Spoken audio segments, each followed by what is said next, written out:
Assalamu alaikum. It is a great honor today and a privilege to have a distinguished guest from South Africa, Dr. Grace Naledi Pandor, who has been with us for past few days and who will hopefully be able to engage and expand on issues of Palestine, Africa, and her role in South Africa as well.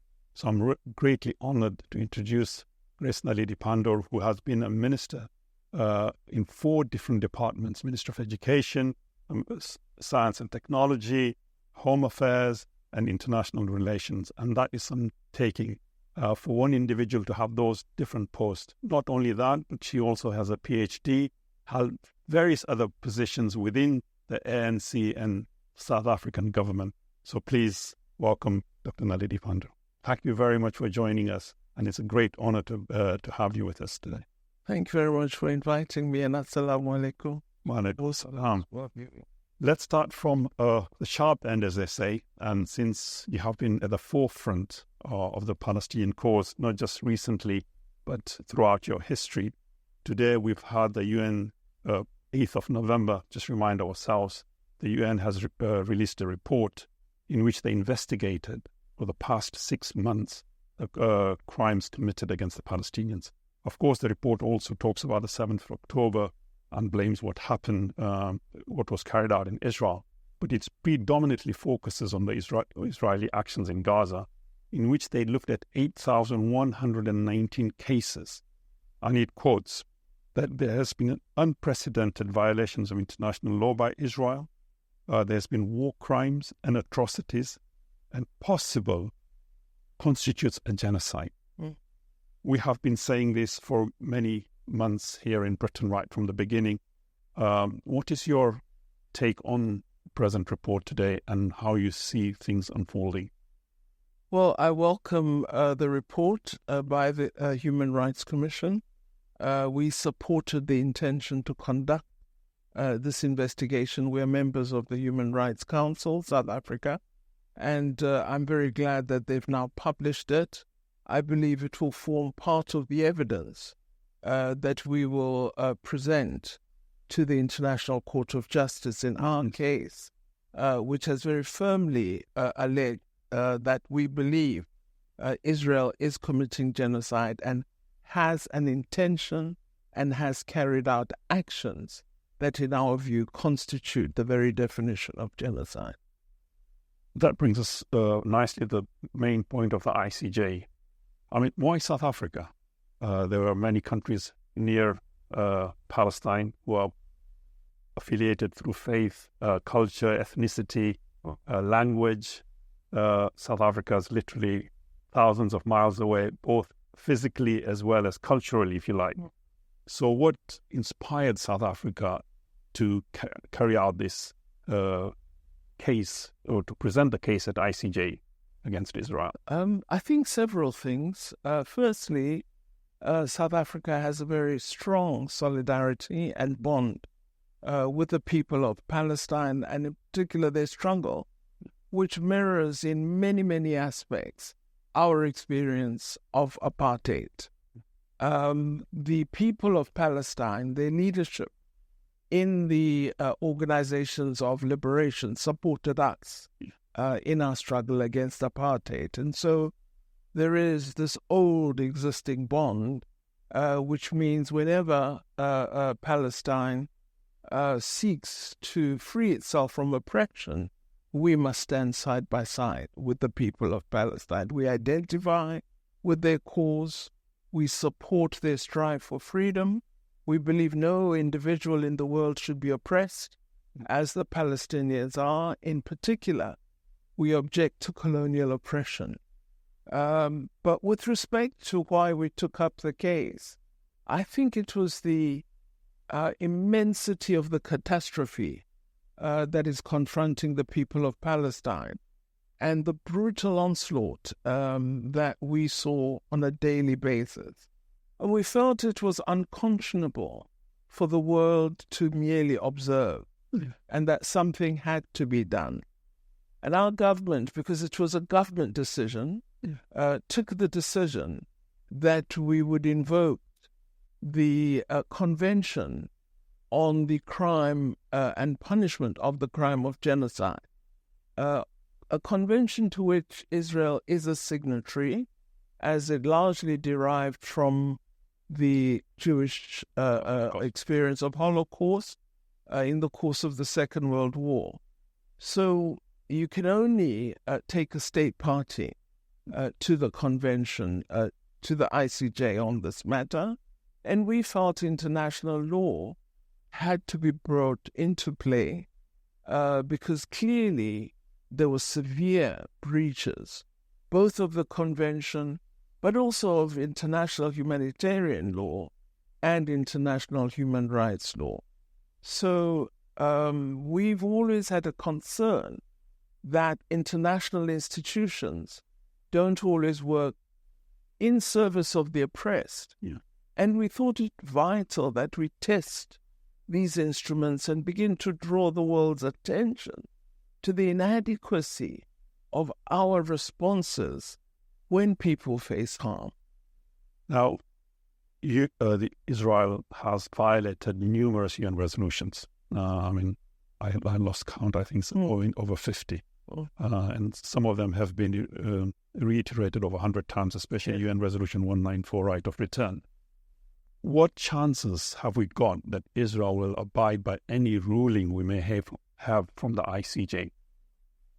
Well, I think we're fully alert to the fact that Israel enjoys a very wide impunity from its partners of the West. Countries in Europe, the United States, they've allowed this license to murder for a very, very long time.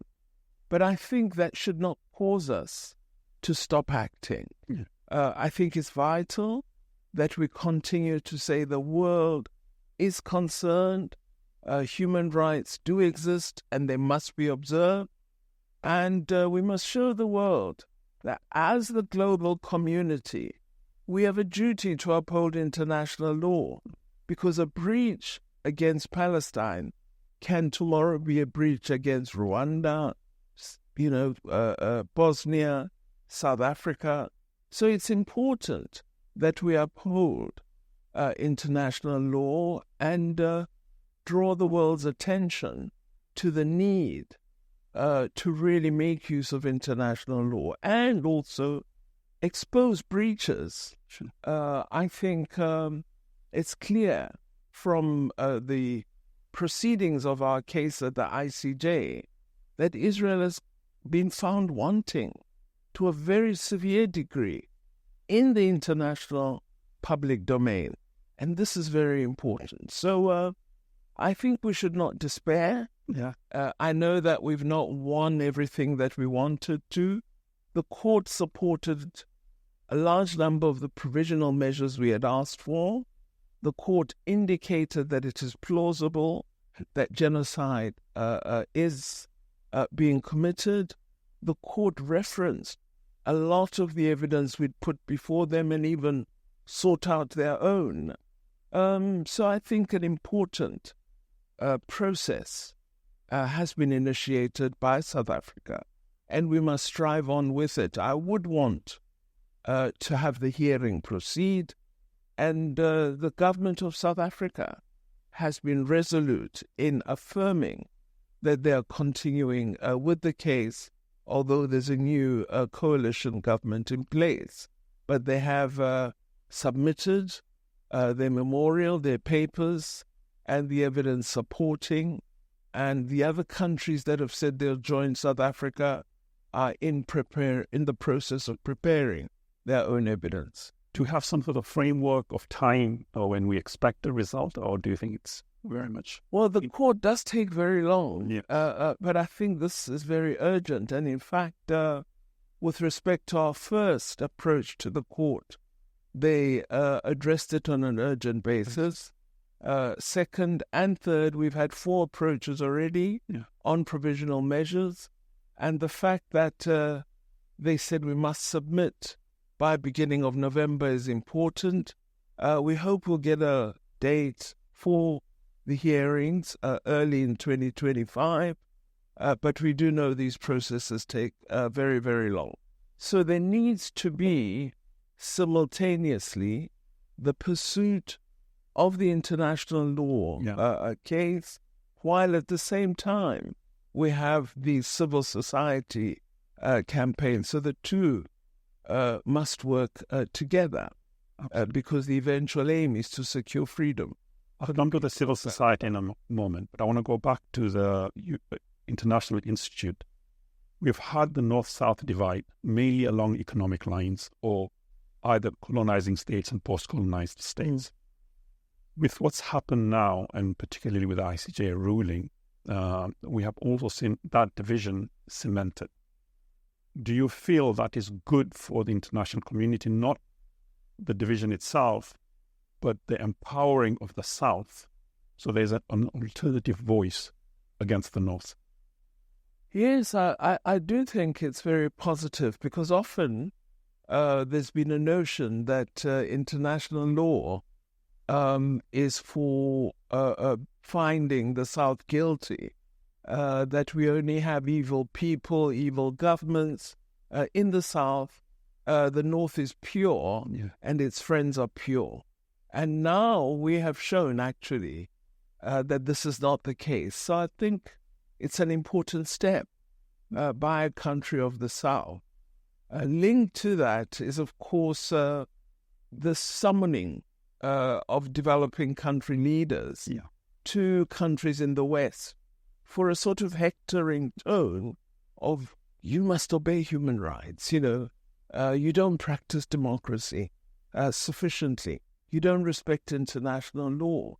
And now it's actually the South that is illustrating in very concrete terms that these lectures were merely an illustration of a double standard, because the North certainly doesn't obey international law and has no respect for human rights when it comes to particular people or regions of the world. You touched on a term, apartheid, in reference to Israel. They would, of course, deny that there's such thing as apartheid. In Israel, you have Arabs in the Knesset. Arabs can go to universities, and it is nothing like what was in South Africa. So yourself, maybe you want to give us your own history and see why you think that apartheid is an appropriate term to be applied for what is happening to the Palestinians in Israel. Well, there are excellent research reports that confirm the link in Israel law to apartheid practices. This has been, written up, and a wide body of evidence exists. As South Africans, having experienced apartheid and lived under its evil, we know what it is. We know what occupation is. We know what dispossession of land is. We know what identity security procedures are. We know what limitations of where you can live are. So all these are practices that Israel imposes on the people of Palestine. Detention without trial, administrative detention. Ask a South African, they'll relate, the whole thing, rattle all of them off to you. And we see them in Palestine today. We, of course, do know that even in our own struggle, there were collaborators who would be used as examples of how open, apartheid is to others and so on. But you didn't have democratic rights for everyone. We were not equal before the law. So you can't be fooled. The divide and rule strategy, we've seen it all. We know it. Co-option, we know it. And freedom is well defined, in international statutes. And we were very clear through our leaders that full democracy meant each of us have an equal right to exercise our view on who should govern us. And until that exists for all people, you cannot claim to have democracy or freedom. Absolutely. Thank you for that. Going back to the civil society you mentioned, since, even before October, the global civil society has really woken up, aligned itself with Palestine and understand the plight of the Palestinian people. And I think we were absolutely amazed that, particularly in England, even the demonstration after 1 year, I think we've had something like 22 national demonstrations, and we've had, the least number of people will be something like 100,000. We've always had people in excess of 100,000. At one event, we had nearly 1 million people. How do we... So the civil society support is there. And in a way, it's become performative because people are coming out, they want to vent their anger, they want to show that they do not stand with their governments, irrespective of where they are, in Europe or maybe even certain parts of America. But how do we make them effective? I think it's something we need to maybe learn from your experience and your wisdom for the NGOs and the civil society. Yeah. It's a difficult one because it takes time. But I must say, in South Africa, we've been emboldened by the courage of men and women all over the world, because the world has, been standing up for the people of Palestine. What perhaps we've not done sufficiently is to focus on our governments and, compel them to act in the areas of boycott and isolation, which I think have become an increasingly important area of action. So I do think we need to focus in the national sphere on saying to the government that we expect action by them that illustrates our displeasure with what is happening. And civil society must do what NGOs did in South Africa, which is to investigate who owns what, who partners with whom, who benefits from this war. And then through unions, through workers, we must make those individuals extremely uncomfortable. We should play a role in reducing their profits. These are some of the strategies that we have to look at and encourage people to consider. We need to teach our population to read labels far more carefully, and that which comes from an oppressor must not be purchased. So consumer boycott. So it's a whole process that we need to initiate. But I think the largest prize will be international collaboration. I think as civil society, if we work on our own, we won't get the major victories that we need. But if we could develop a coordinated approach where it is known on particular days we will have economic stayaways, or our trade union leadership would ensure that there are days or weeks in which no cargo would be offloaded from a particular country or region.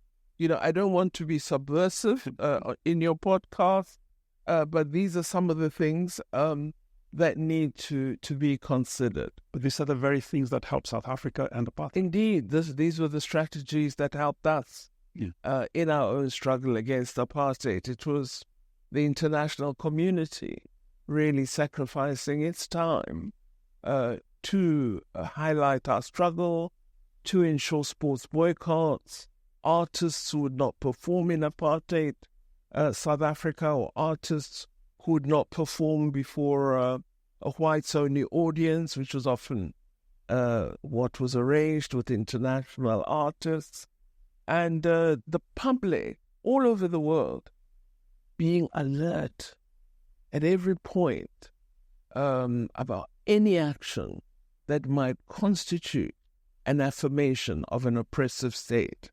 So it doesn't, require protests only. You require strategy, you require planning, you require consistent action.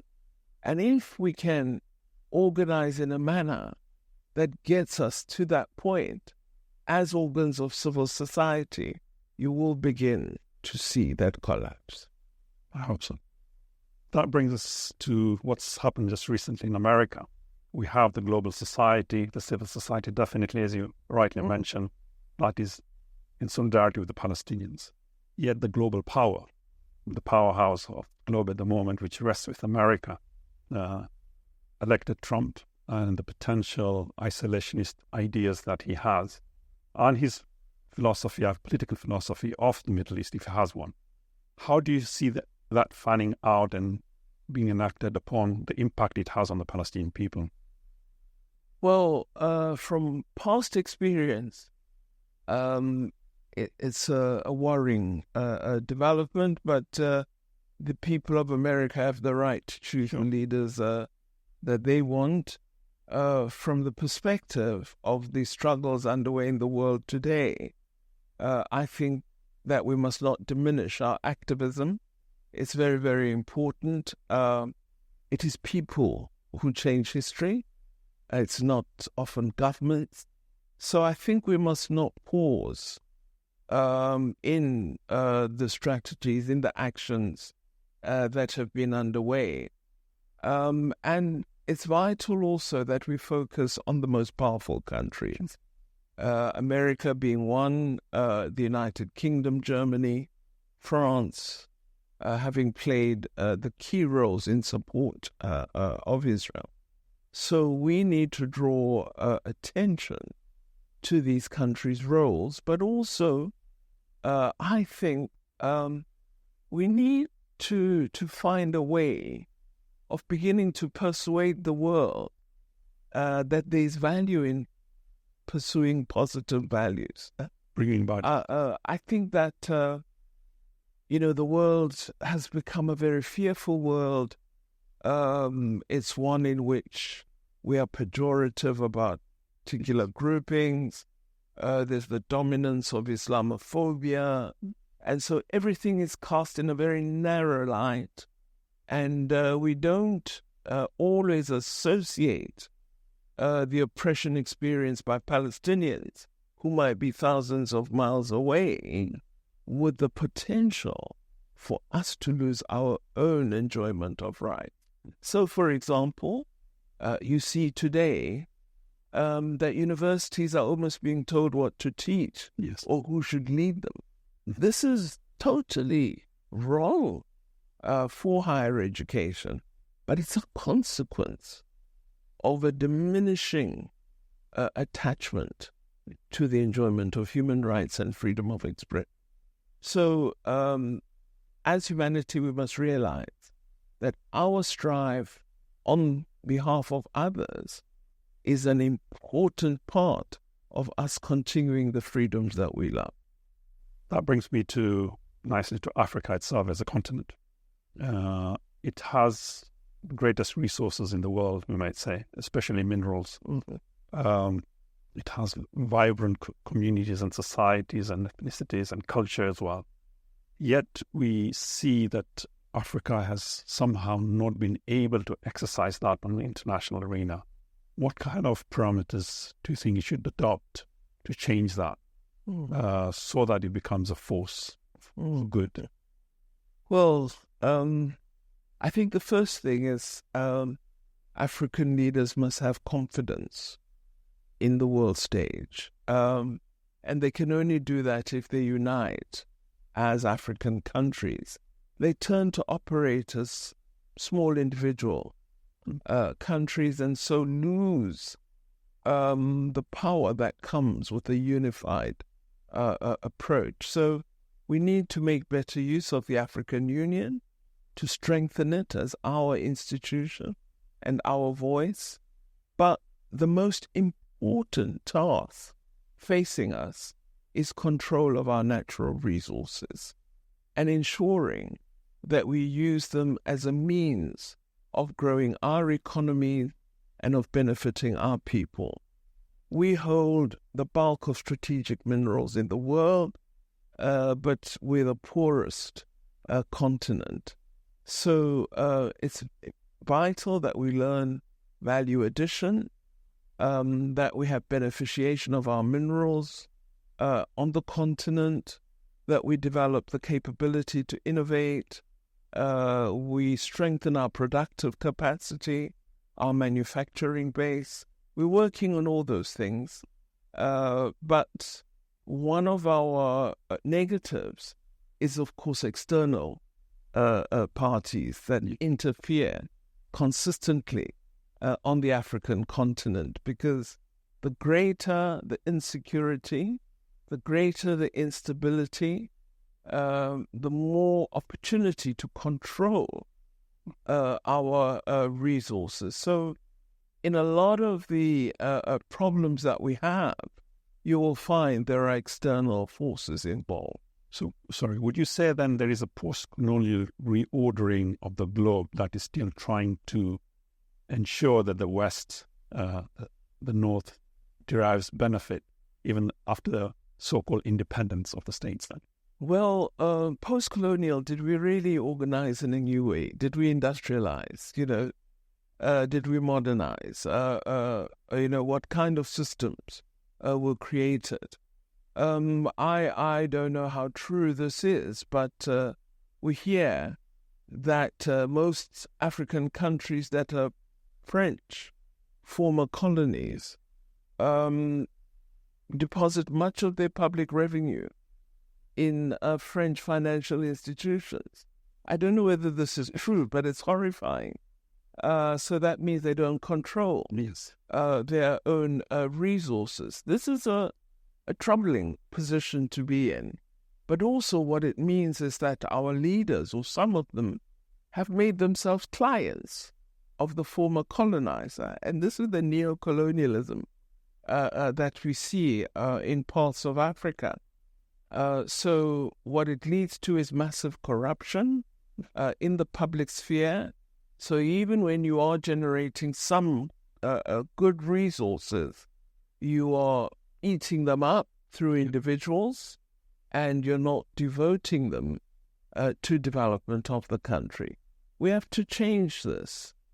We've also got to end these rather foolish conflicts between ourselves as Africans. The conflict we have in Sudan today, if you were to get the two leaders into a room and ask them, what are you actually fighting about? What do you intend to improve once you've killed 1 million of your citizens, and why kill them anyway? I don't think you're going to get a cogent response. So we've got to end these conflicts.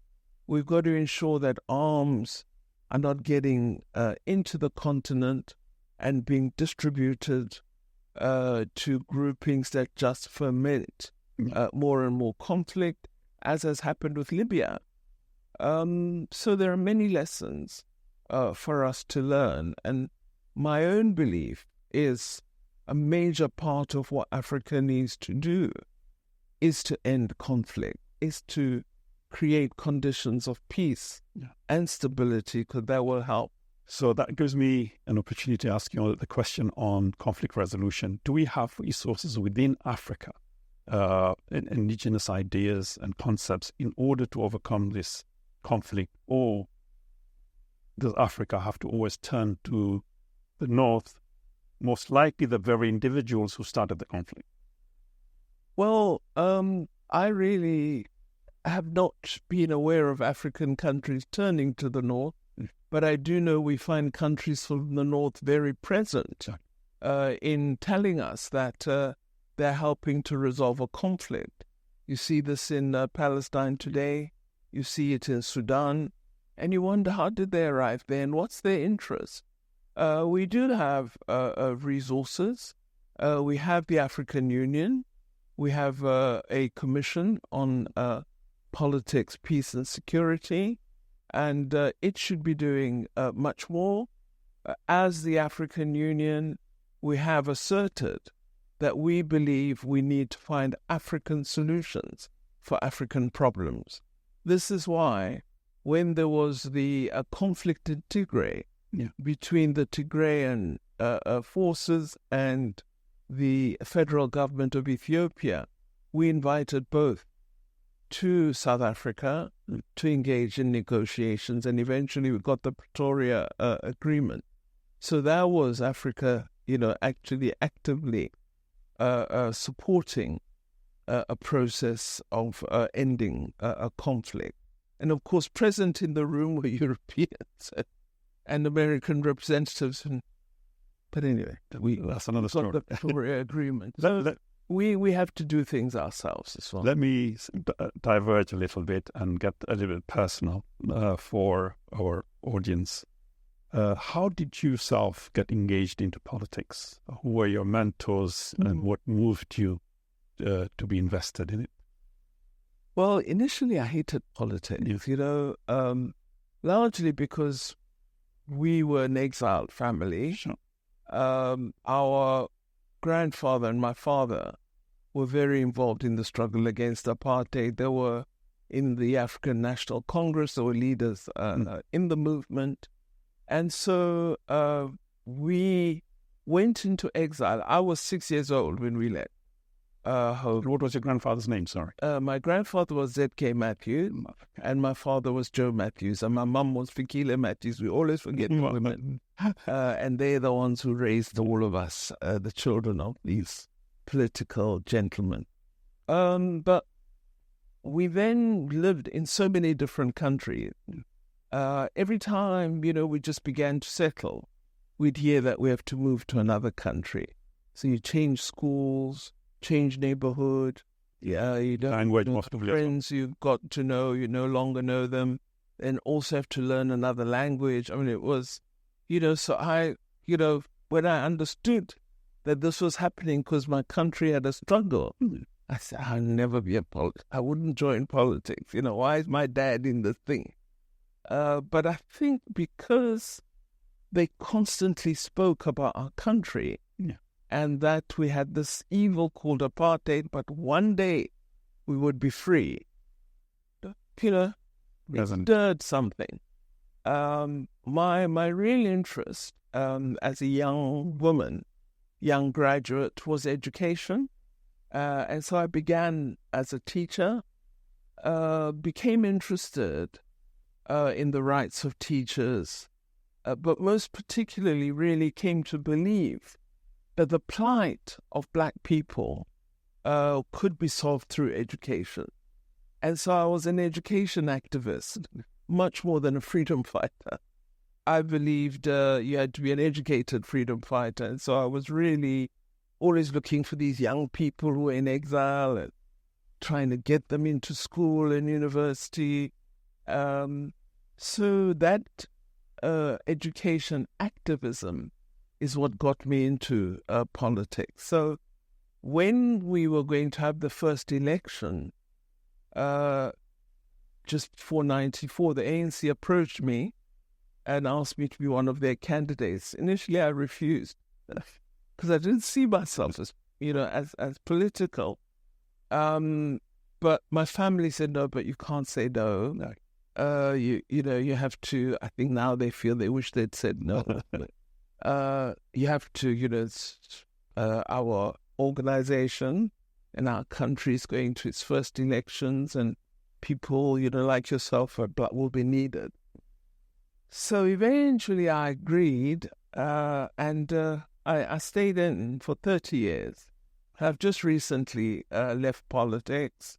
And I'm trying to be retired, but no one's allowing me to. You're more busy now than before. So really, that's the background. It's more the family.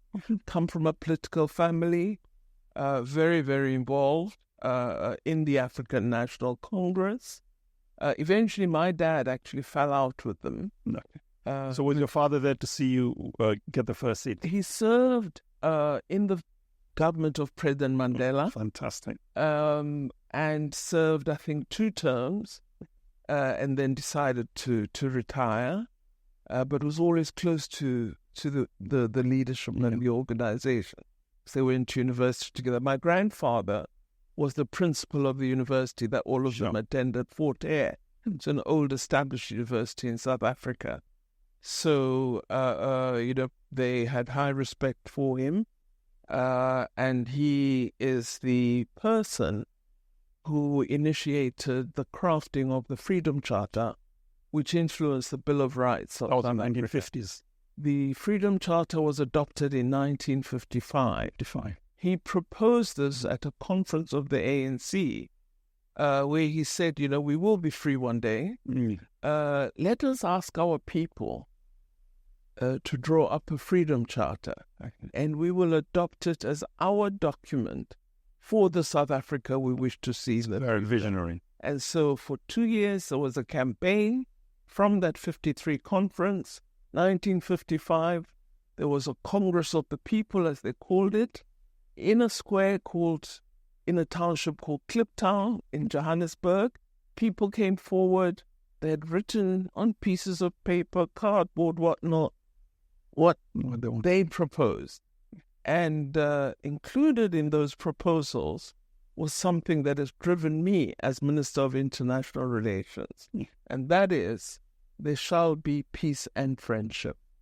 And all conflicts must be resolved through peaceful means and negotiation. It's very noble. 55, people under oppression writing something like that. I suppose it requires the oppressed to be the vanguard and the drivers to end oppression, not only for themselves, but also of the oppressor themselves. Yes. But you need visionaries. Without the visionaries, you cannot have that. So that brings me to date. I mean, what advice you would give young people, or maybe who will listen to us, who want to enter politics but are concerned of the potential, the dangers, the sacrifices, as you mentioned, their family has to make, and the dividends. What is their drive? I mean, for you, of course, there was a drive of trying to end apartheid, which was very tangible. But in this day and age, I think the parameters maybe are not as clear. Yeah. Well, they may not be as clear, but the issues are there. Yeah. I believe as Muslims, we have very, very positive values and principles that we can share with the rest of the world. But I think we need to become better at illustrating to the world that we understand diversity.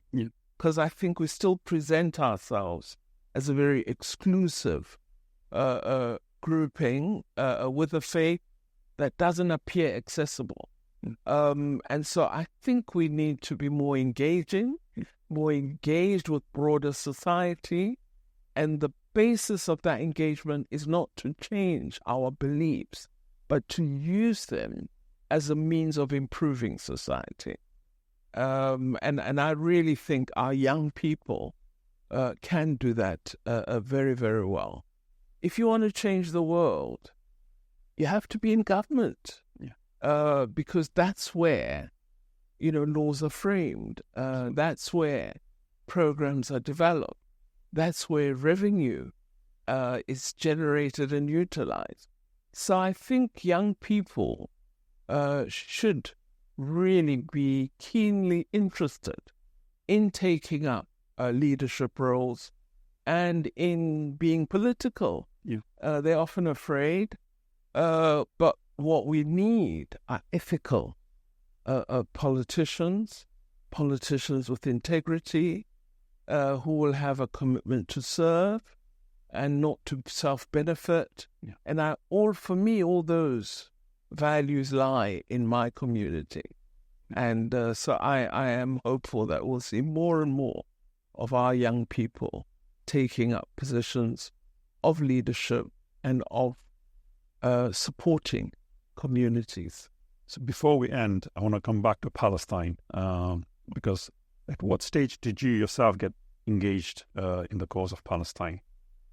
Well, it's always been an item on the agenda of the ANC. It's every national conference of the ANC, almost from the mid-60s, has always adopted a resolution on Palestine.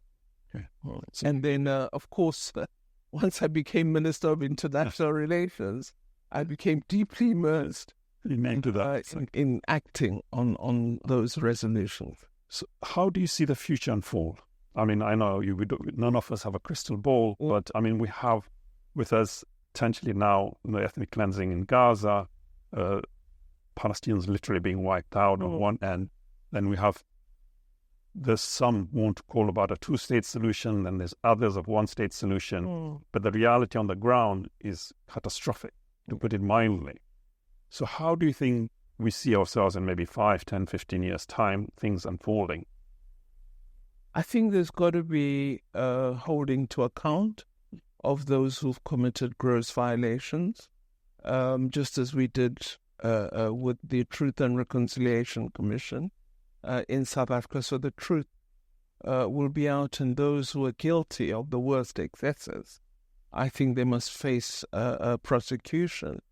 But in the end, as with our case, I believe this is going to be resolved around a negotiating table. So I think the Palestinian leadership has a great deal of work to do from my observation. They may very well be doing some of this work. One, I think they need to have a united force. They must organize and end factions. Two, I think they must develop a clear vision. Three, they must have a program of action that involves the people of Palestine, all of them understanding what the eventual objective is. And then the leadership should engage the international community and persuade, especially the strongest supporters, but generally, that, when we get to negotiations, we want you next to us to help achieve the objectives that we desire. What can I say? Thank you very much for spending your time with us. That was extremely valuable. Once again, thanks. Thank you. Assalamu alaikum. Wa alaikum salam. Thank you for the opportunity.